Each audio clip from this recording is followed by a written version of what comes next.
Друзья, так прекрасно читать Слово Господа Бога и размышлять, получая откровение. Все пути человека чисты в его глазах. Обратите на это внимание. Я могу делать одно, я могу делать другое. Нет. Многие пути нечисты. В глазах людей чисты, но в глазах Бога осквернены. Наши глаза, наше духовное восприятие таково. Но важно то, что перед вами поставил Бог.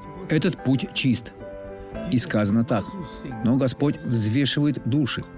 Есть путь, который вы считаете хорошим, но ваша душа на нем пропадет.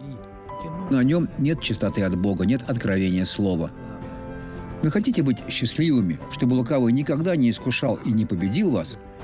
Твердо пребудьте в Слове Божьем, и вы никогда ни за что не проиграете ни одной битвы. Бог определил это для вас.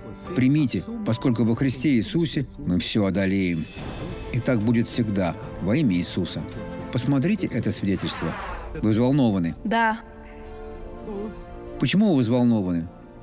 У меня болела стопа. Болела стопа? Да. Боль прошла. Боль в стопе и в спине. И в спине. Как долго это длилось? Уже долго. Сколько приблизительно? Уже около 3 лет. Около 3 лет? Или 4. Как вы ходили с этой болью? Бывали дни, когда я не могла даже обуться. Вы хромали?